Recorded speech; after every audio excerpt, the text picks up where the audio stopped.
کو سزا ملے گی جہنم کی شکل میں۔ لہذا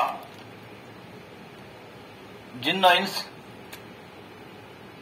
اس مخلوق کو سب سے پہلے یہ جاننا چاہیے کہ اللہ تعالیٰ نے ہمیں کیوں پیدا کیا ہے۔ تو سورہ زاریات کی آیت نمبر 56 سے معلوم ہو رہا ہے کہ اللہ تعالیٰ نے ہم کو بیکار نہیں پیدا کیا، بے مقصد نہیں بنایا۔ ہمارے پیدا کیے جانے کا بنیادی مقصد ہے اللہ تعالیٰ کی عبادت کرنا اور اللہ تعالیٰ کے بندے بن کر رہنا۔ تو آئیے آج اس آیت کی روشنی میں ہم جنات جیسی مخلوق کی حقیقت کیا ہے اس کو جانتے ہیں۔ جیسے انسان کی حقیقت ہے ویسے ہی جنات کی بھی ایک حقیقت ہے، یہ کوئی وہم نہیں ہے۔ کچھ لوگ ہیں جو جنات کا انکار کرتے ہیں، شیاطین کا انکار کرتے ہیں، یہ شریعت کے خلاف ہے۔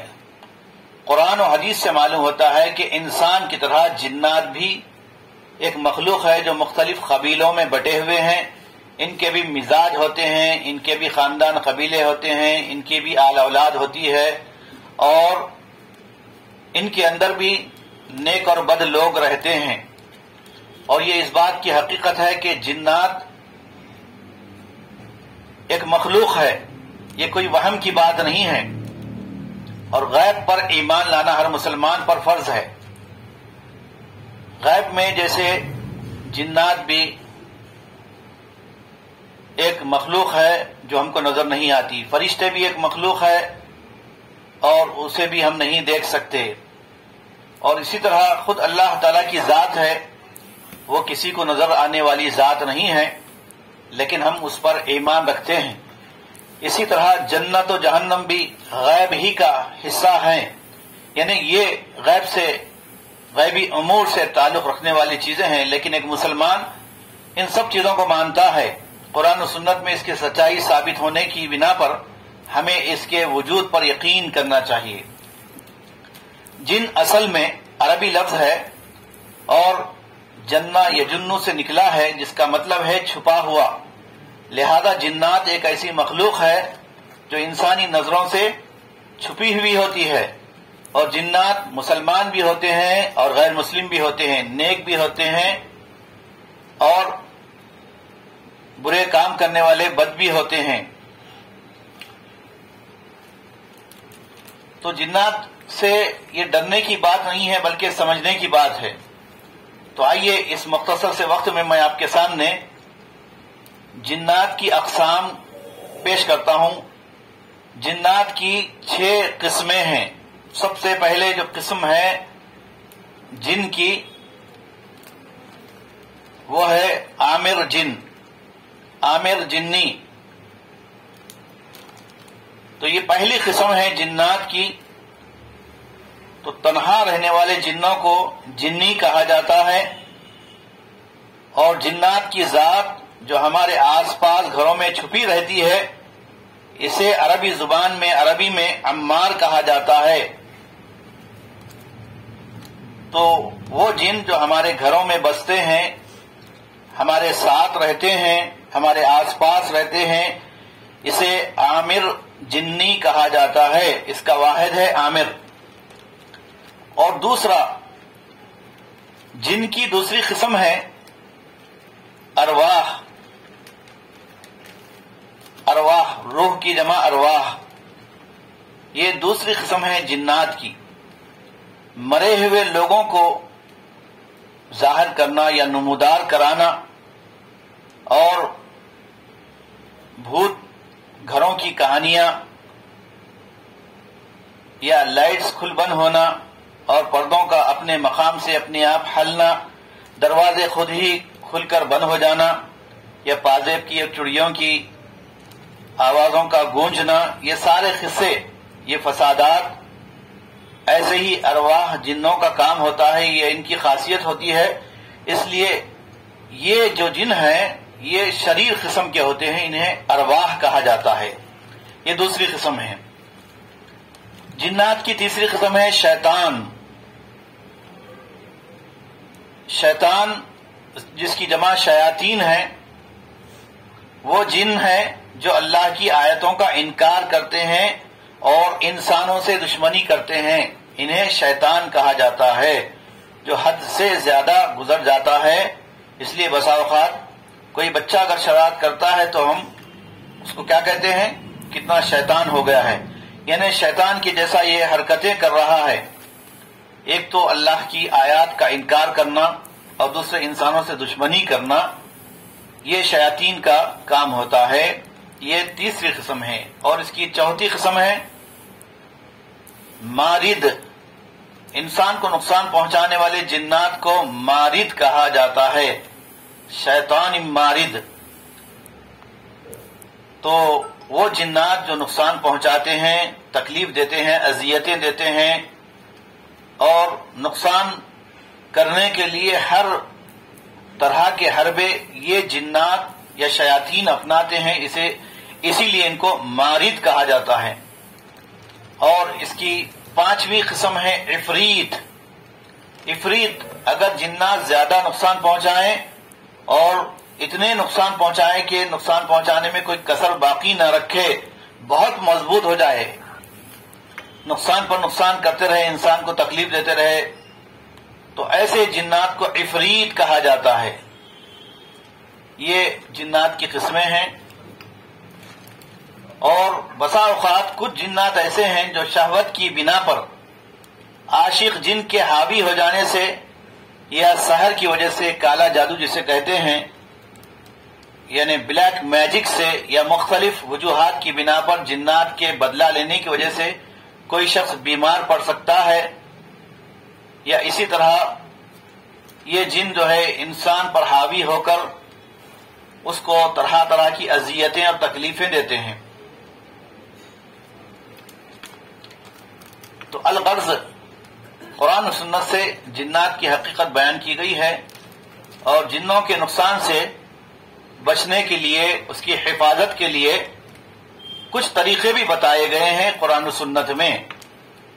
لہذا ایک مسلمان کی، مرد و خواتین کی یہ ذمہ داری ہے کہ صبح و شام کے اذکار کا اہتمام کریں، نمازوں کی پابندی کریں، قرآن کریم کی تلاوت کریں، کم از کم روزانہ آیت الکرسی کا ورد 1 مرتبہ کریں، اور 3 بار صبح اور 3 بار شام سونے سے پہلے 3 قل پڑھ کر، قل هو اللہ احد، اور اسی طرح سورہ اخلاص، سورہ فلق پڑھ کر تلاوت کر کے سوئیں، تاکہ رات میں بھی جنات کی، شیاطین کی شرارت سے محفوظ رہ سکیں۔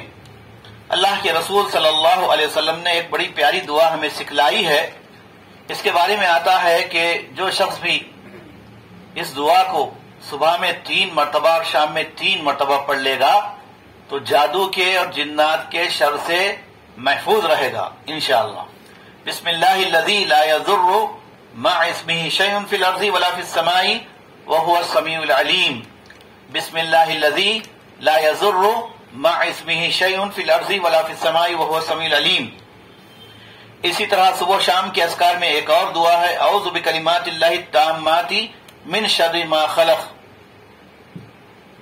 یہ چند اذکار اور دعائیں ہیں جنات سے، شیاطین سے بچنے اور محفوظ رہنے کے لیے، اور اس کے علاوہ احتیاطی تدابیر بھی ہیں، انشاءاللہ میرے آئندہ بیان میں آپ کے سامنے میں پیش کروں گا۔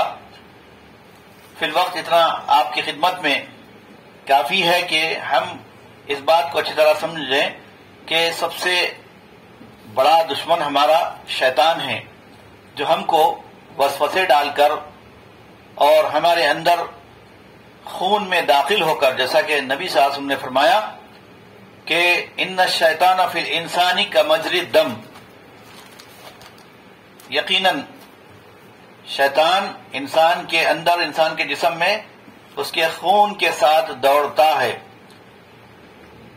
جسم کے خون کے دوران میں، یعنی بلڈ سرکولیشن کے ساتھ شیطان کا داخلہ ہوتا ہے۔ شیطان پورے جسم میں گھومتا ہے، پھرتا ہے، سر سے پیر تک اذیتیں، تکلیفیں پہنچاتا ہے، اور اور وہ اس بات کی کوشش کرتا ہے کہ انسان ہمیشہ تکلیف میں رہے، مصیبت میں رہے، عافیت میں رہے، ہر آفت میں رہے، اور اس کو تکلیفیں ملتی رہے تاکہ شیطان اس سے خوش ہو۔ لیکن اللہ کے رسول صلی اللہ علیہ وسلم نے ہمیں جو طریقہ بتایا ہے، جو دعائیں سکھلائی ہے، اگر اس کا ہم اہتمام کر لیں تو انشاءاللہ شیاطین کے شر سے، جنات کی دشمنی سے ہم محفوظ رہ سکتے ہیں۔ ان باتوں کا خاص خیال رکھیں اور اللہ کا خوب ذکر کرتے رہیں۔ شیطان کے حملے سے بچنے کے لیے آیت الکرسی کا ورد، اس کی تلاوت اور اس کا اہتمام کریں۔ سورہ فلق ناس کا بھی اہتمام کریں۔ انشاءاللہ آپ شیاطین کے شر کے ساتھ، جنات کی شرارتوں سے اور جادو سے اور اسی طرح نظر بد سے بھی انشاءاللہ محفوظ رہ سکیں گے۔ ان دعاؤں کے اہتمام کے بعد اب آپ کی خدمت میں رقیہ شریعہ پیش کیا جا رہا ہے۔ میں تمام سے یہ گزارش کرتا ہوں کہ رقیہ شریعہ دراصل ایک ایسی دعا ہے، ایک ایسا علاج ہے کہ آپ خود اپنے طور پر اسے کر سکتے ہیں، لیکن شرط یہ ہے کہ آپ اس کا اہتمام کرنے سے پہلے باوضو رہیں اور ان باتوں کا اہتمام کریں کہ گھروں میں کوئی غیر شرعی چیز نہ ہو، تصویریں نہ ہو اور گانے بجانے کے آلات نہ ہو، تو انشاءاللہ آپ کے گھر والے سب انشاءاللہ شیاطین کے شر سے، جنات کی شرارتوں سے آپ کا گھر بھی محفوظ رہے گا اور آپ بھی محفوظ رہیں گے۔ ایک اور بات یہاں پر آپ کے گوش گزار کرتا ہوں، اکثر ہم دیکھتے ہیں کہ جو لوگ شریعت کی پابندی کرتے ہیں، توحید پر جمے رہتے ہیں، اللہ کو ایک مانتے ہیں، نبی صلی اللہ علیہ وسلم کی سنتوں پر چلتے ہیں، ایسے لوگوں کو تکلیفیں، مصیبتیں زیادہ ہوتی ہیں۔ اس پر میں اپنی ایک بات پر اپنی گفتگو کو ختم کرتا ہوں۔ اللہ کے نبی صلی اللہ علیہ وسلم نے فرمایا کہ اللہ تعالیٰ جس بندوں سے محبت کرتا ہے اس کو اذیتوں اور تکلیفوں میں مبتلا کر دیتا ہے۔ تو یہ اس بات کی علامت ہے کہ جن کو ایمان پر چلتے ہوئے، دین پر چلتے ہوئے تکلیفیں آ رہی ہے تو اللہ کی طرف سے ہے، اس پر صبر کرنا چاہیے اور اللہ سے دعا کرنا چاہیے تاکہ اس اذیت پر، اس تکلیف پر بھی آپ کو انشاءاللہ اجر ملے گا، ثواب ملے گا۔ میں آخر میں اللہ تعالیٰ سے دعا کرتا ہوں کہ اللہ تعالیٰ ہم سب کو شیاطین کے، جنات کے شر سے، شرارتوں سے اور ان کے فتنوں سے محفوظ رہیں۔ اللہ تعالیٰ ہم سب کو دنیا اور آخرت میں نیکیوں کا بہترین بدلہ عطا فرمائے، ہر قسم کے بلاؤں سے، آفتوں سے اور بیماریوں سے اللہ محفوظ و معمون رکھے۔ آمین۔ وآخر دعوانا ان الحمدللہ رب العالمین۔ سبحان ربک رب العزت عما یصفون وسلام علی المرسلین والحمدللہ رب العالمین۔